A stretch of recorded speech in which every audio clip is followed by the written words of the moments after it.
सुप्रभात गुंडेचा शिक्षण अकादमी कांदिवलीपुर 7वीं कक्षा के बच्चों। आज हम करने जा रहे हैं गद्य और इस गद्य का नाम है छोटा जादूगर। तो अपनी पृष्ठ संख्या 94 निकालेंगे। श्री जयशंकर प्रसाद जी की कहानी पढ़ते हैं छोटा जादूगर। कहते हैं जिस उम्र में जो करने का मन हो वो उस उम्र में कर लेना चाहिए और बचपन ऐसा ही समय है। जयशंकर प्रसाद जी हिंदी साहित्य के एक महानतम कवि और लेखकों में से एक माने जाते हैं। उनके ऐसे ऐसे उपन्यास और उनके ऐसे ऐसे निबंध, ऐसी कहानियां हमें देखने को मिलती हैं जिनको समझ के हमें ये समझ आती है कि वो बहुत ही बढ़िया हिंदी के स्तंभों में से एक थे। तो ये कहानी हमारी जयशंकर प्रसाद जी की कहानी है।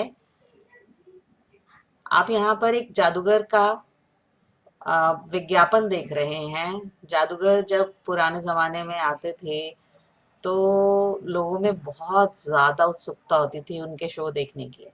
ये जादूगर ओपी शर्मा जी जो चंडीगढ़ 17 सेक्टर में शो कर रहे हैं, किस किस तरह के जादू लोगों के सामने वो हिप्नोटाइज करके एक नज़रों से नज़रें मिला के, कभी कबूतर उड़ा के, कभी चिड़िया उड़ा के, कभी स्टैचू ऑफ लिबर्टी को गायब करके, इस तरह के शो बहुत ज़्यादा पॉपुलर थे बच्चों, बहुत ज़्यादा मशहूर थे।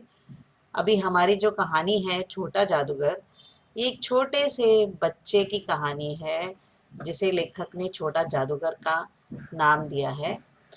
आ, हम जानते हैं कि हमारे देश में बहुत ही प्रसिद्ध जादूगर हुए हैं और जादू का खेल दिखाना कभी भी सबको अच्छा लगता था। इस बच्चे की मातृभक्ति, देशभक्ति, कर्तव्य निष्ठा, आत्मनिर्भरता, बहादुरी की कहानी हमें छोटा जादूगर कहानी से देखने को मिलती है।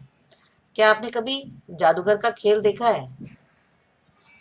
यदि हाँ, तो मुझे कुछ प्रसिद्ध जादूगरों के नाम बताइए। जैसे कि पाठ के शीर्षक से ही हमें पता चलता है, जब भारत में जादू के खेल होते थे तो जादूगर गांव-गांव घूमकर मदारी की तरह तरह तरह के खेल दिखाते थे। पीसी सरकार, छोटे पीसी सरकार, गोपीनाथ मुतुकर्ण जो हवा में लड़की को उड़ा देते थे, नकुल शनाय तलवार पे टांग देना, प्रहलाद आचार्य आंखों से, हाथों से कभी बहुत सारे कपड़े निकाल देना, कभी कबूतर उड़ा देना, चिड़िया उड़ा देना, बड़े बड़े शो भी इन लोगों ने किए हैं। भारत सरकार ने इन्हें अपनी टिकट में भी नाम दिया है, पीसी सरकार जी को।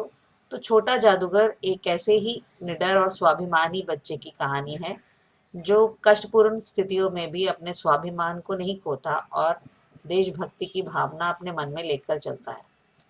कहानी में मानवीय भावनाओं का बहुत ही सुंदर चित्रण किया गया है। जयशंकर प्रसाद जी छोटे जादूगर को एक कार्निवल में मिले जो कि गले में सूत की रस्सी पहने हुए था और चुपचाप शरबत पीने वालों को देख रहा था। उसकी जेब में कुछ ताश के पत्ते थे। तो लेखक अचानक ही उसकी तरफ आकर्षित हुआ। उस बच्चे के उदास चेहरे को देखकर उसे ऐसा लग रहा था कि उसके जीवन में बहुत सारी मुश्किलें हैं, परंतु साथ ही न जाने क्यों उसकी तरफ वो आकर्षित हुआ। उन्हें ऐसा लग रहा था कि उसके अभावों भरी जिंदगी में भी संपूर्णता थी। अर्थात वो देखने से तो गरीब घर का लग रहा था, लेकिन मन से बहुत ही ज्यादा संतुष्ट दिखाई देता था। तो ऐसा हमारा छोटा जादूगर था जिससे कि लेखक प्रभावित हुए। तो आइए पढ़ते हैं। जब लेखक छोटा जादूगर से मिला तो उसने उनसे पूछा कि तुमने इसमें क्या देखा? तो बताता है कि मैंने सब देखा है। यहाँ तो चूड़ी फेंकते हैं, खिलौनों से निशाना लगाते हैं, तीर से नंबर छेदते हैं। मुझे खिलौनों पर निशाना लगाना बहुत अच्छा मालूम हुआ। जादूगर तो बिल्कुल एकदम निकम्मा है। इससे अच्छा खेल तो मैं ही दिखा सकता हूँ।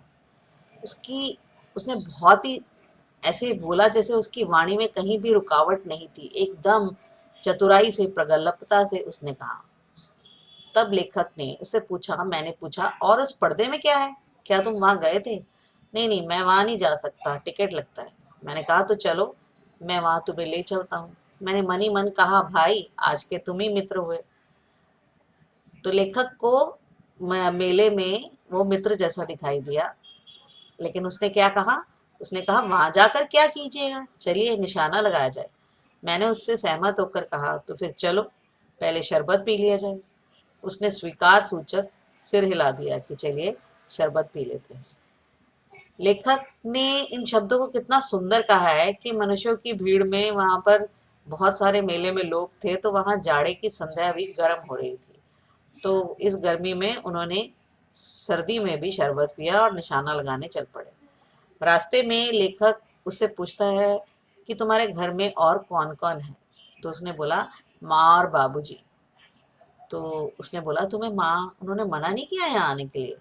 बोलता है, बाबूजी जेल में है। क्यों? बोलता है, देश के लिए। वह गर्व से कह रहा था। और तुम्हारी माँ? वह बीमार है।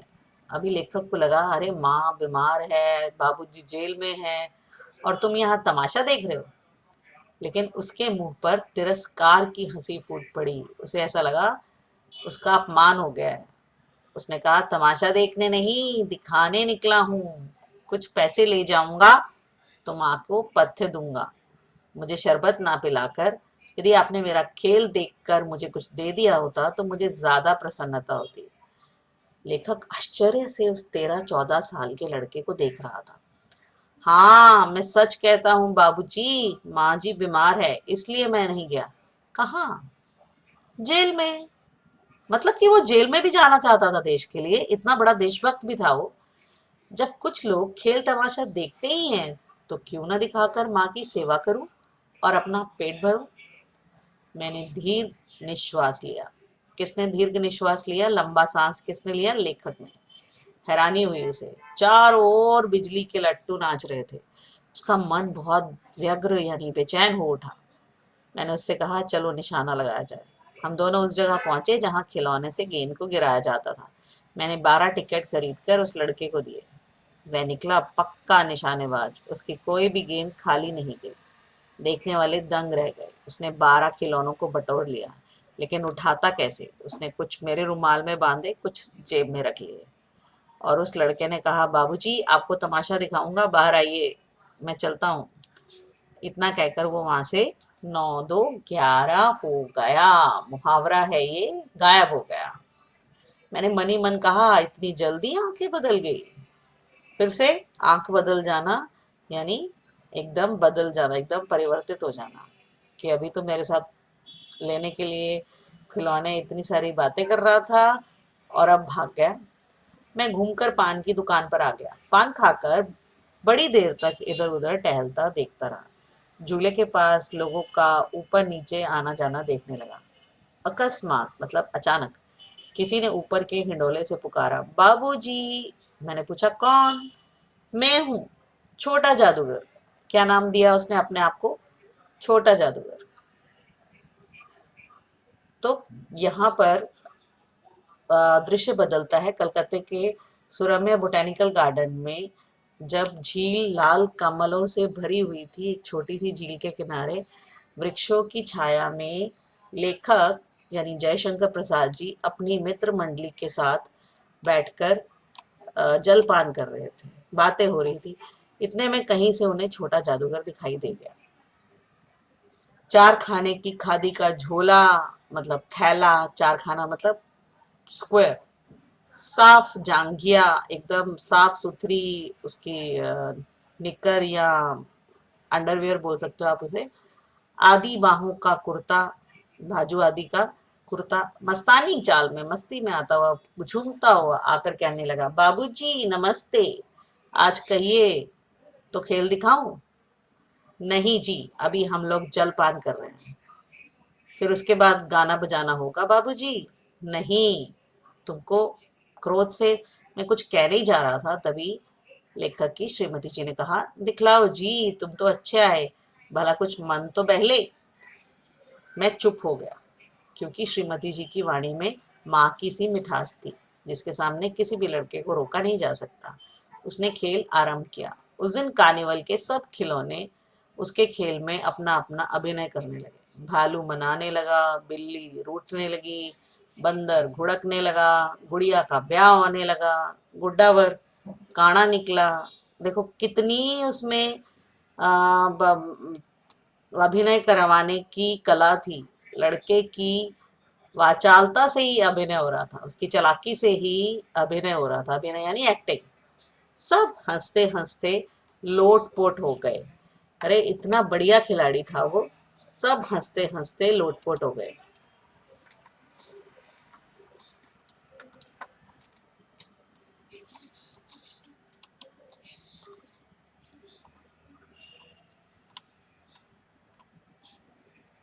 खेल हो जाने पर पैसा बटोरते हुए उसने भीड़ में मुझे देखा।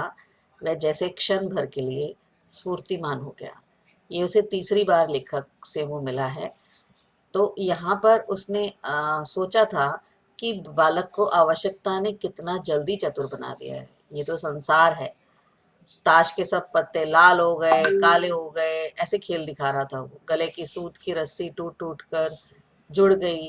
लट्टू अपने आप नाच रहा था। अब अपना खेल बटोर लो, हम लोग जाएंगे। लेकिन श्रीमती जी ने उसे धीरे से 1 रुपया दे दिया। वह उछल उठा। मैंने कहा, लड़के, छोटा जादूगर कहिए, यही मेरा नाम है, इसी से मेरी जीविका है। मैं कुछ बोलना ही चाहता था कि श्रीमती जी ने कहा, अच्छा तुम इस रुपए से क्या करोगे? तो कहता है, पहले भरपेट पकौड़ी खाऊंगा, फिर एक सूती कंबल लूंगा। मेरा क्रोध अब लौट आया। मैं अपने आप पर क्रोधित होकर सोचने लगा, अरे मैं कितना स्वार्थी हूँ। उसके 1 रुपया पाने पर मैं ईर्ष्या करने लगा था। उसके बच्चे को 1 रुपया अगर मिला तो मुझे उससे जेलसी होने लगी थी।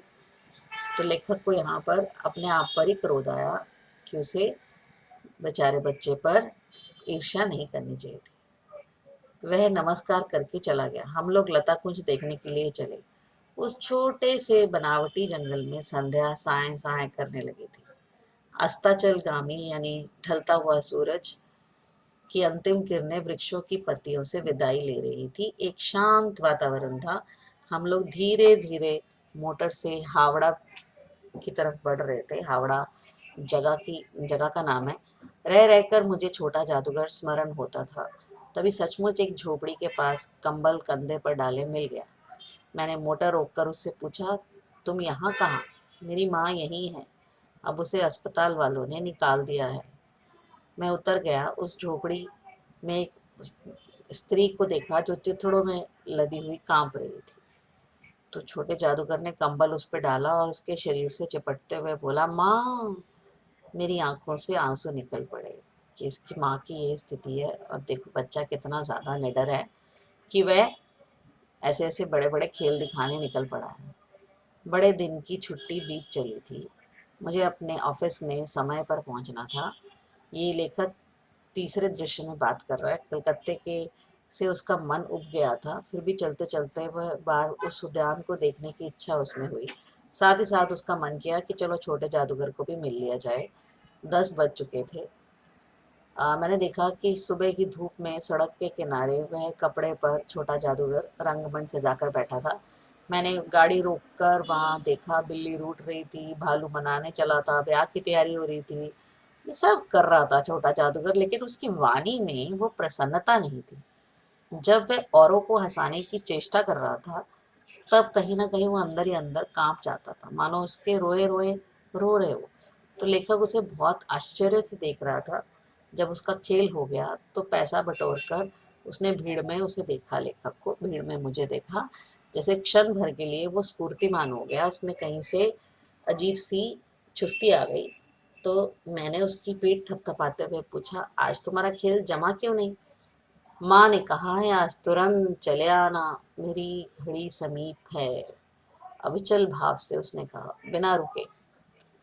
इतनी बड़ी बात उसने एकदम से कह दी कि उसकी माँ की अंतिम घड़ी समीप है। तब भी तुम खेल दिखलाने चले आए? मैंने कुछ क्रोध से कहा। मनुष्य के सुख दुख का माप अपना ही साधन होता है। उसके अनुपात में ही वह उसकी तुलना करता है। हर इंसान का सोचने का एक अलग ही नजरिया होता है। उसके मुख पर वह परिचित तिरस्कार की रेखा फूट पड़ी। उसे फिर से लगा कि उसकी बेइज्जती हो गई है। सोचो अपनी माँ के लिए क्यों आया था, अपनी माँ को ऐसे हालात में छोड़कर भी क्यों आया था। शायद उसे ये भी चिंता थी कि वो माँ का अंतिम संस्कार कैसे करेगा, उसके लिए पैसा कहाँ से आएगा, इसलिए वो शायद कमाने चला हो। उसने कहा क्यों ना आता, और अधिक कहने से जैसे वह अपमान का अनुभव कर रहा था। क्षण भर के लिए मुझे अपनी भूल मालूम हुई। उसके झोले को गाड़ी में फेंक कर उसे भी बिठाते हुए मैंने कहा जल्दी चलो। मोटर वाला मेरे बताए हुए पथ पर रास्ते पर चल रहा था। कुछ ही मिनटों में मैं झोपड़ी के पास पहुंचा। जादूगर दौड़कर झोपड़े में माँ माँ पुकारते हुए घुसा। मैं भी पीछे था, परंतु स्त्री के मुंह से बे निकल कर रह गया।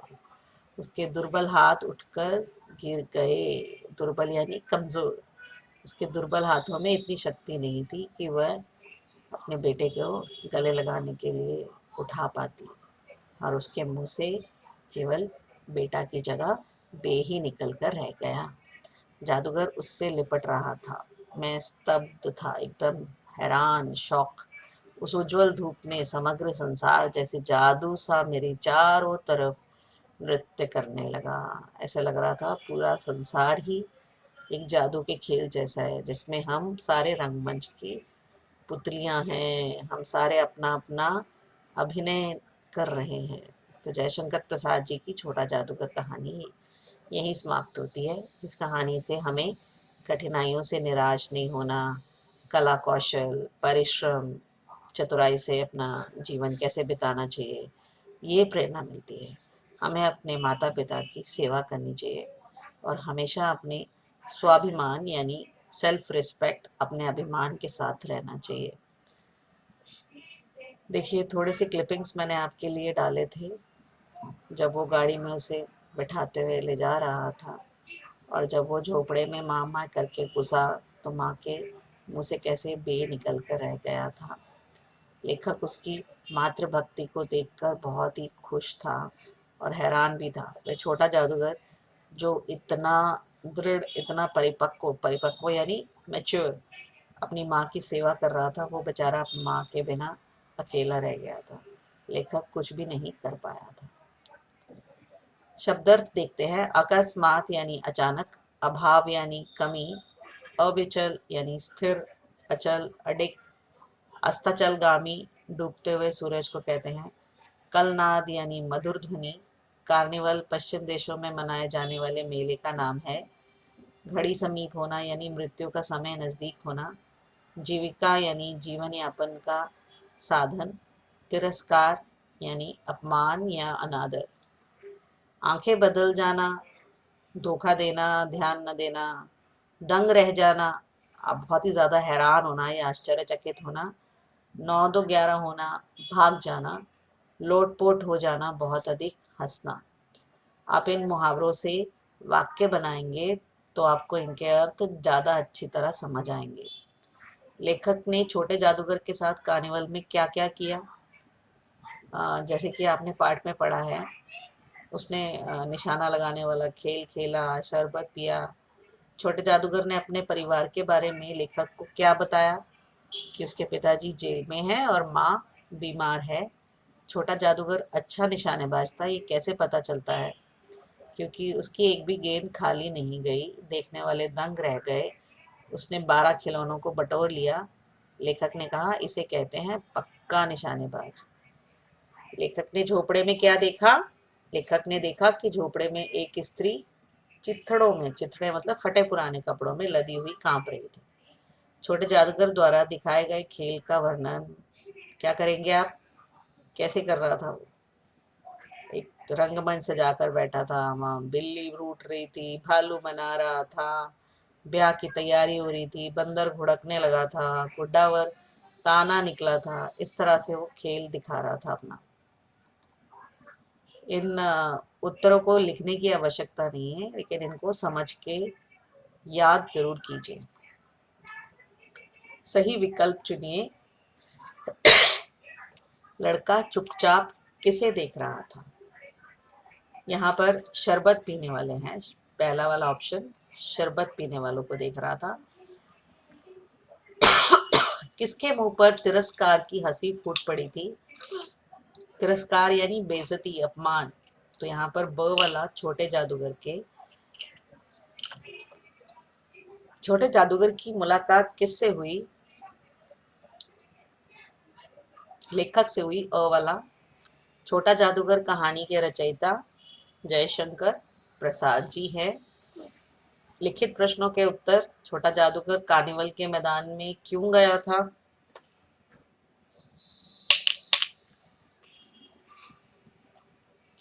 ये देखने गया था कि चूड़ी कैसे फेंकते हैं, खिलौने पर नाच निशाना कैसे लगाते हैं, तीर से नंबर कैसे छेदते हैं।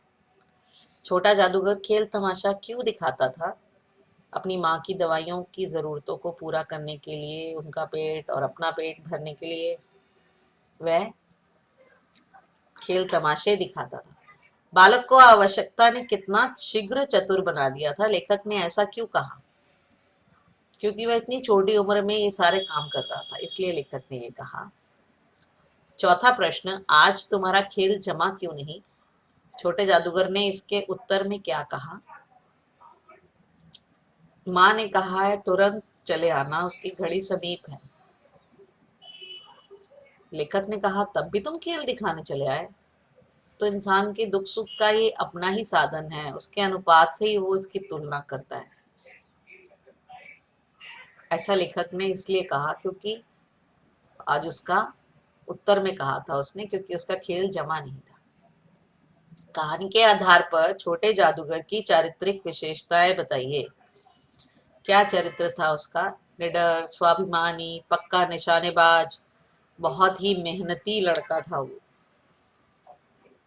प्रस्तुत कहानी से हमें क्या सीख मिलती है?